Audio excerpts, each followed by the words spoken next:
દર્શક મિત્રો નમસ્કાર. બળકોમાં આપ સૌનું સ્વાગત છે. નવી વાતો ચૂંટણી સમયે પણ અમે તમને બતાવી હતી અને હવે સ્થાનિક સ્વરાજ્યની ચૂંટણી પૂરી થઈ ગઈ છે ત્યારે નવા ડખા થયા છે. એટલે કે તમને અમે કહીએ છીએ કે નવા ભડકા થયા છે.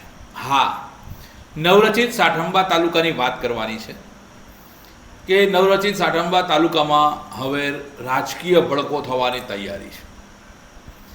અને એ ભડકો એટલા માટે થવાનો છે કે પ્રમુખ પદની રેસ લાગી છે.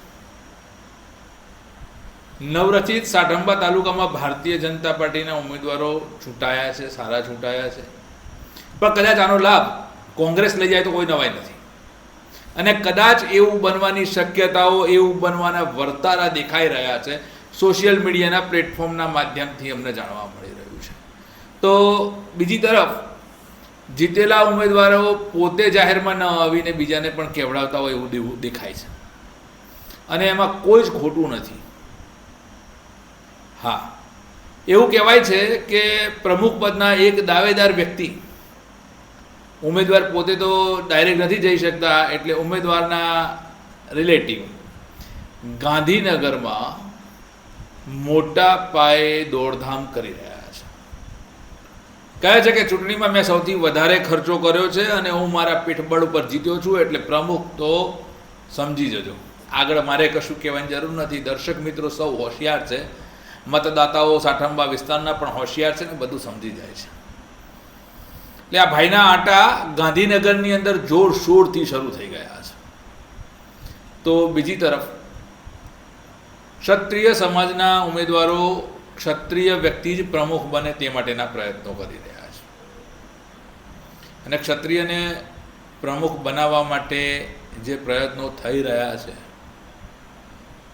એના પોસ્ટ સોશિયલ મીડિયામાં જોરશોરથી વાયરલ થઈ રહી છે. તો એક તરફ પાટીદારને અત્યારે પ્રમુખ બનાવવાનું જ નક્કી થઈ ગયું હોય એવું ક્ષત્રિય સમાજના લોકોને લાગી રહ્યું છે. અને એના જ કારણે ક્ષત્રિય સમાજના લોકોની અંદર સોશિયલ મીડિયાના માધ્યમો દ્વારા જુદા જુદા પ્રકારની ચર્ચાઓ, પોસ્ટરો અને બેનરોનો મારો ચલાવવામાં આવી રહ્યો છે. એક વાતે જાણવા મળ્યા મુજબ તો કદાચ ક્ષત્રિય વ્યક્તિ જો પ્રમુખ ના બની શકે કે એને ઉચ્ચ હોદ્દો ના મળે તો કદાચ બળવો પણ થઈ શકે એવી ચર્ચાઓ અમને જાણવા મળી રહી છે. પણ નવરચિત સાઠંબા તાલુકાની અંદર જો આ બળવો થાય તો કોંગ્રેસ ફાવી જાય અને પહેલી જ વખતે વધારે મતોથી જીતેલી ભાજપને પહેલી જ વખતે બળવાનો ભોગ બનવું પડે. સૌથી મોટી વાત તો એ જોવા મળી રહી છે કે સંતોષ અને અસંતોષની વચ્ચે ચૂંટાયેલા ઉમેદવારો, આપ સમજો છો ને, જે ચૂંટાયેલા ઉમેદવારો છે એ ઉમેદવારો બળવો કરે તો પહેલી જ વખતની પહેલી રચાયેલી તાલુકા પંચાયતમાં ભારતીય જનતા પાર્ટીનો પ્રમુખ ના બેસે. અને અત્યારે એ હરીફાઈ પાટીદાર અને ક્ષત્રિય સમાજ વચ્ચે ચાલી રહી હોય તેવું સતત દેખાઈ રહ્યું છે સોશિયલ મીડિયાના માધ્યમોથી. જોકે કોઈ પણ જીતેલા ઉમેદવાર આ વિશે મગનું નામ મરી પાડવા તૈયાર નથી, પણ તેમના સમર્થકો કૂદકા મારીને બોલી રહ્યા હોય તેવું સુસ્પષ્ટ દેખાય છે. અને સાઠંબા તાલુકામાં એવું પણ બન્યું છે કે જે અગ્રણીઓ હતા એમના વિસ્તારની સીટો જ ભારતીય જનતા પાર્ટીએ ખોઈ છે. ત્યાં કોંગ્રેસની જીત થઈ છે. અને એટલા માટે કદાચ એવું પણ કહી શકાય કે કોંગ્રેસનું પલડું, ભલે મતો ઓછા છે એની પાસે જીતેલા ઉમેદવાર, પણ કોંગ્રેસનું પલડું વજનદાર છે. ભારતીય જનતા પાર્ટી આ વખતે કેવો નિર્ણય લે છે એ ખૂબ જ મહત્ત્વનું બની ગયું છે.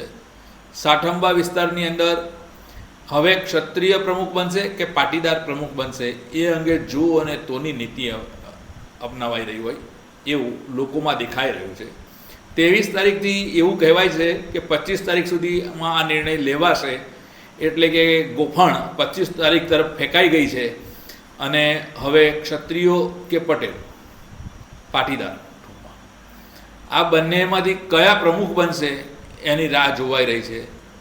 જો ક્ષત્રિયો બળવો કરે તો કોંગ્રેસને ફાયદો થાય અને ભાજપને સત્તા ગુમાવવી પડે. જોઈએ શું થાય છે. જો કે અત્યારે અમે લોકોના વ્યૂ લેવાનો પ્રયત્ન કર્યો, પણ ચૂંટાયેલા સભ્યો માઇકની આગળ આવવા તૈયાર નથી. પરંતુ દર્શકોને બતાવવું જરૂરી છે કે શું બની રહ્યું છે, શું હાલની ગતિવિધિઓ ચાલી રહી છે. કારણ કે અમારો ધર્મ છે લોકોને બતાવવાનો, લોકોને કહેવાનો, અને અમે એ ધર્મ નિભાવી રહ્યા છીએ. સતત જોતા રહેજો ભડકો, કારણ કે નવી નવી વાતો અમારા સાથે જ જોવા મળવા.